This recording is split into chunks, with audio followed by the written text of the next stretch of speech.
Les habitués des réseaux connaissent ou sont abonnés à un cloud. Les hébergeurs de cloud disposent d'énormes capacités de stockage, mais, de plus en plus, les clouds se décentralisent, y compris à domicile. Le cloud de Mediterranean.org est modeste, mais fournit des services exclusifs et gratuits.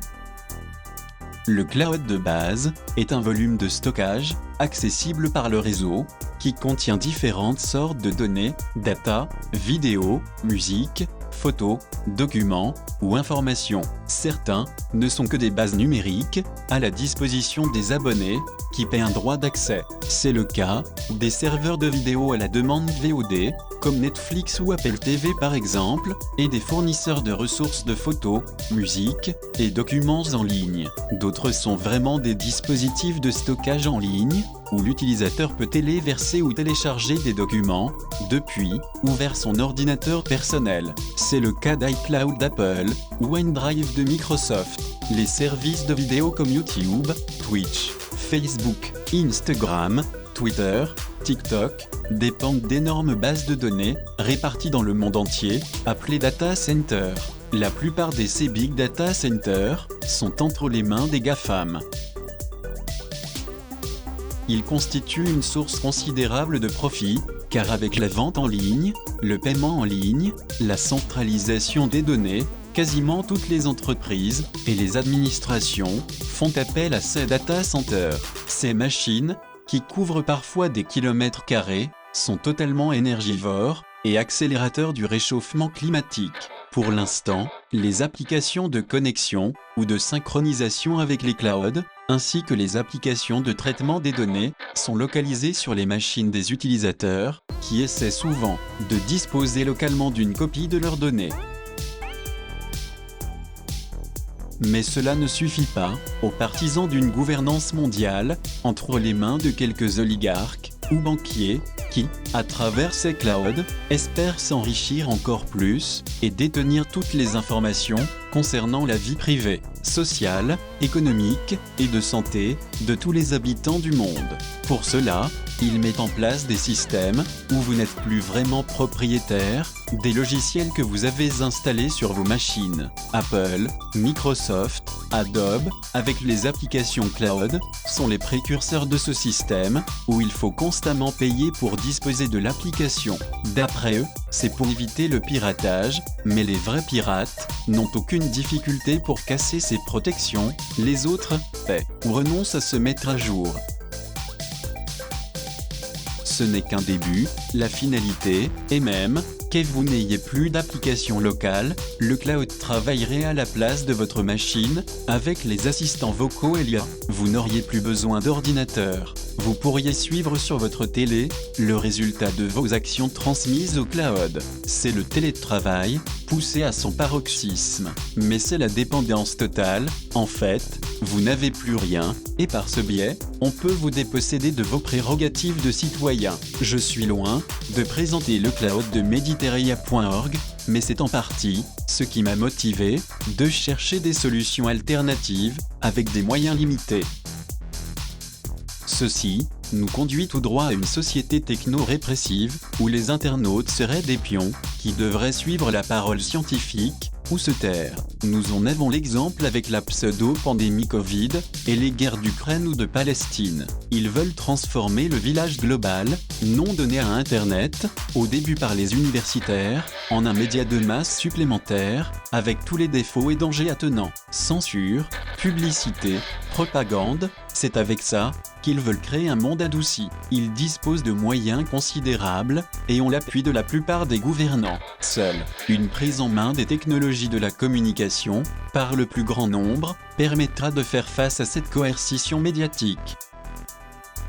Revenons au cloud Mediterranean.org. Nous sommes dans une préphase de mise en route sur un nouveau site, c'est pour cela que le service n'est pas totalement fonctionnel. L'objectif, modeste, est de trouver une solution pour éviter les désagréments énumérés précédemment. L'association a pour but de mettre en rapport virtuellement, et peut-être physiquement, les abonnés, pour fonder une communauté techno-artistique et culturelle. Le cloud sera un outil, et rien de plus, pour populariser les actions de l'association. En fait, les abonnés seront aussi des acteurs et des supports du système. Le système doit être ouvert et sans contrainte, mais les services seront différents, selon s'ils s'adressent à des utilisateurs visiteurs ou des utilisateurs abonnés. Les abonnés bénévoles bénéficieront d'une formation gratuite sur l'utilisation de certains logiciels et sur le fonctionnement du cloud et des services attenants. Bien sûr, nous ne passons pas par un data center externe, la partie stockage du cloud est centrée sur un NAS local, Network Attached Storage, qui dispose de son propre serveur web, de diverses applications, exécutables depuis le réseau, et d'une interface de gestion à distance. Les médias, vidéos, musique, photos, documents, sont accessibles via le serveur web de l'association, ou directement, via une interface du NAS. Le NAS est équipé de 2 Teraoctets de disques, affectés au serveur web et aux applications. Il est relié en eSATA à une banque de disques de 7 Teraoctets, extensible à 32 Teraoctets. Il est connecté à un hub Ethernet par une liaison à 5 Gbps, lequel connecté à une Freebox Delta par fibre 1 Gbps. La Freebox est connectée par fibre 10 Gbps au réseau. L'interface de départ du NAS, et donc du cloud, s'appelle Portal. On peut y voir toutes les applications disponibles du système et les applications téléchargées depuis l'app centrale par les utilisateurs disposant des droits nécessaires. Le NAS admet 3 types d'utilisateurs: les visiteurs, qui ne peuvent accéder qu'au serveur web, les utilisateurs inscrits, disposant d'un nom d'utilisateur et d'un mot de passe, qui peuvent gérer un compte personnel, accéder à certaines données communes, affectées à l'inscription, et les administrateurs, qui ont totalement la main sur le système. Je ne m'étendrai pas sur le serveur web, qui est l'entrée vers les données publiques, les médias, vidéos, musique, photos, VOD, et les diffusions en direct, live. Les utilisateurs inscrits, les abonnés, ne peuvent s'inscrire eux-mêmes, ils doivent en faire la demande au gestionnaire des abonnements, par mail, en indiquant plusieurs informations, genre nom, prénom, pseudo, adresse mail et un mot de passe, qui pourra être changé lors de la première connexion. Les administrateurs seront des abonnés bénévoles, ayant une connaissance avancée du système et disposant des droits de gestion à distance, via un lien direct vers l'interface Portal. Les nouveaux abonnés se retrouvent sur une interface minimale. Un administrateur peut leur ajouter des applis non système, qui apparaîtront alors sur leur interface, et des droits d'accès à différents éléments du cloud. Chaque utilisateur est géré par une liste de contrôle d'accès aux documents, aux disques externes, aux applications. L'application principale est l'explorateur de fichiers. C'est avec cela que vous pourrez téléverser ou télécharger des médias. La liste de gauche contient tous les dossiers et disques auxquels vous avez accès. Chaque utilisateur dispose d'un dossier personnel, invisible par les autres utilisateurs. Le système, par défaut, lui donne le nom de MyPhoto, mais vous pouvez le changer quand vous voulez. Il peut contenir tout type de documents. Le dossier du site web ne sera accessible qu'à des utilisateurs webmaster. Le dossier Mes favoris permet de conserver un lien avec vos médias préférés. Entrons dans l'action. Supposons que vous vouliez déposer un média, ici une image, dans votre dossier MyPhoto, depuis un répertoire images de votre ordi personnel. Il suffit de glisser et déposer ce fichier dans le répertoire ouvert MyPhoto. Un pop-up s'ouvre, indiquant l'avancement de l'opération. Vous pouvez alors visualiser le média en cliquant dessus et en appuyant sur le bouton de droite de la souris. Vous faites apparaître un menu, choisissez Prévisualisation, le média s'ouvre dans une nouvelle fenêtre. Faisons maintenant l'opération inverse, téléchargement. Ouvrons le répertoire des photos du répertoire média. Cliquons sur une photo, puis en appuyant sur le bouton de droite, choisissez Télécharger dans le menu pop-up. Une notification vous informe que l'opération est terminée. Vous pouvez alors voir la photo dans votre dossier de téléchargement. Une option supplémentaire qui peut être utile. Supposons que vous vouliez envoyer le lien d'une musique par mail à vos amis. Dans le répertoire Music, Cliquons sur un MP3, en appuyant sur le bouton de droite de la souris, choisissez Créer un lien partagé, sur le pop-up menu. Après avoir défini les conditions du partage, une fenêtre vous affiche le lien. Vous pouvez soit l'enregistrer pour l'utiliser plus tard, soit cliquer sur Mail, une fenêtre mail s'ouvre, il n'y a plus qu'à y indiquer l'adresse du correspondant, avec un commentaire. Le lien dans le mail du correspondant ouvre une fenêtre web, où il peut voir le nom de la musique, il suffit de le sélectionner, puis appuyer sur le bouton de lecture, au-dessus, le lecteur du navigateur lance la lecture. Les applications, téléchargeables depuis l'App Central, sont très nombreuses, et concernent tous les domaines, jeux, réseaux, création, multimédia, utilitaires, etc. Elles ne sont disponibles qu'aux utilisateurs ayant l'accès à l'App Central. Pour ne pas encombrer le système, il est recommandé de ne pas multiplier les applications qui n'auraient pas un usage régulier.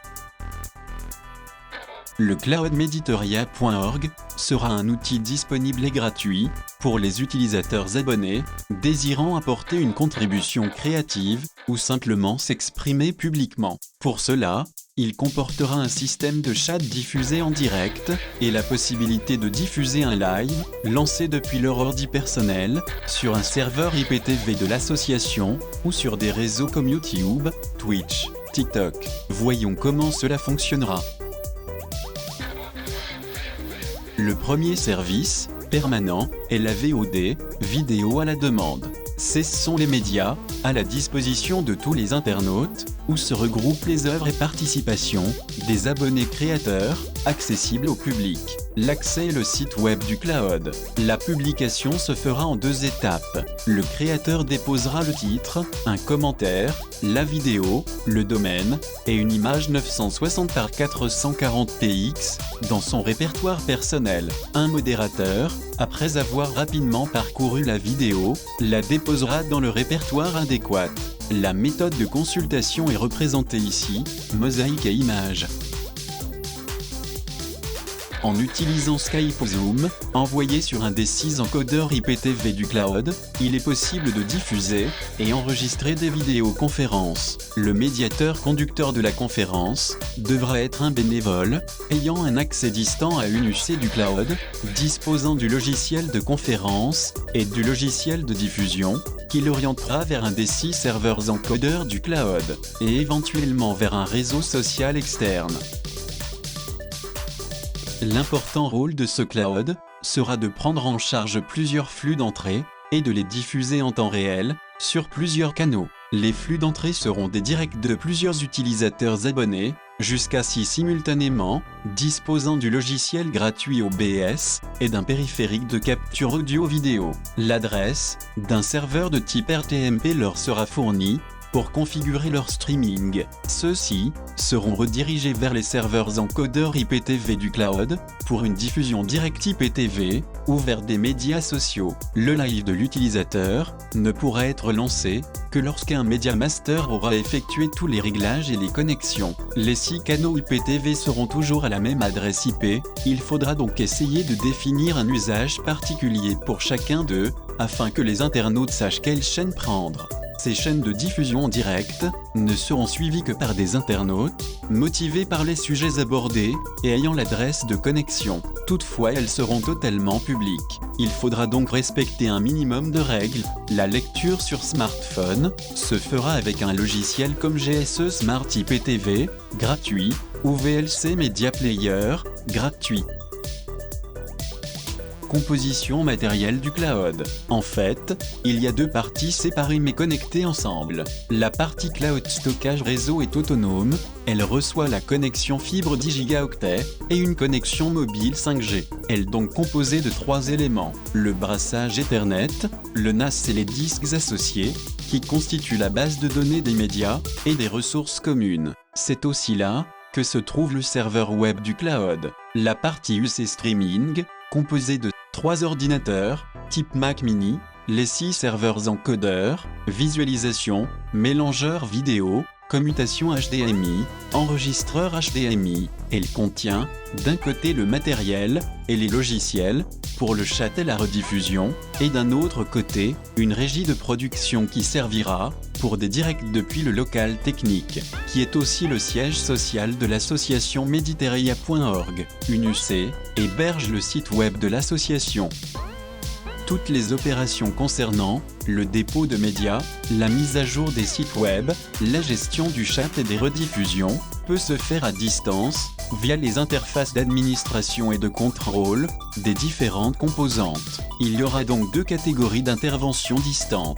Les interventions de routine, mise à jour et suivi, et les interventions exceptionnelles, telles que le chat, la rediffusion, et la diffusion depuis la régie.